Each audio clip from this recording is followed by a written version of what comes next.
Under siege on and off the field, labelled the ugly Aussies back home, Borders boys resorted to the only escape route available, and that was to win.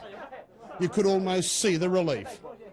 So then they headed to South Africa's tourist capital, Durban, Zulu country, and Bob Simpson rewarded his side with 2 days off.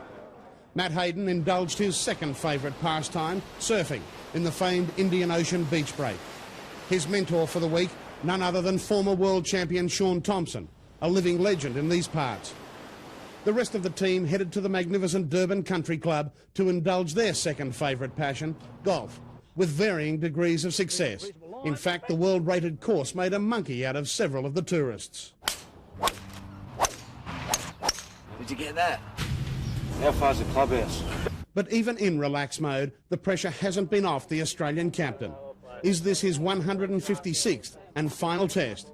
He was quizzed constantly. It's basically a situation where once this tour is finished, I just want to get away from cricket, you know, sort a few things out with my family, etc., and then obviously make the right decision, hopefully then. But you know, I don't really want to make an announcement on this tour because things might finish well, and then during the winter I might decide to have another season. So it's just a little bit up in the air still at the moment. What Border did hint at, though, for the first time, was that he may now continue playing, but not at international level, as a Queensland Shield player. It probably is a little bit of a carrot dangling. It's probably one of those undone things in my career personally, so it would be tempting to just give it a real shake, say, for next season or the season over, depending on what happens with the international stuff. But I have considered that, yeah.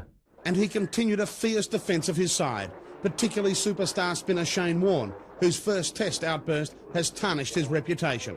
Just got out of hand totally for reasonably minor offences, in my opinion.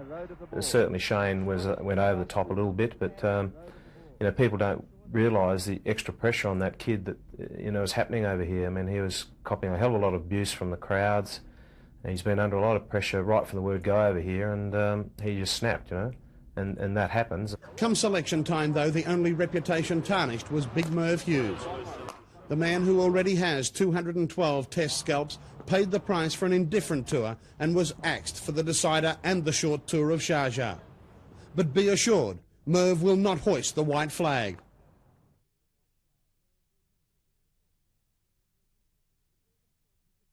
The Durban Test is the biggest match in the Republic for decades, and players from both sides acknowledge that.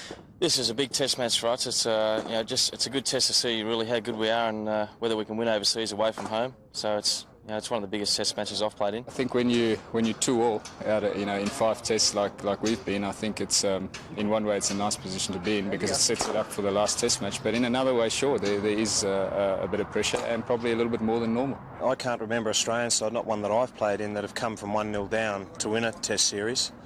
So there's a lot to play for from both camps, and probably that's the way it should be because the sides have been very even over the last 12 months, and we're down to this one big test match, so very important game. A big game maybe, but the fans stayed away in droves on day one as Durban came to a standstill for a massive ANC rally. With the tension eased, there was a festive mood at Kingsmead for day 2. Even the President broke negotiations with KwaZulu leaders to watch his beloved cricket team. We've had relative success with negotiations with Chief Minister Buthelezi. I'm pleased that we are making progress, and if we win the test, everything will be hunky-dory. Thank you.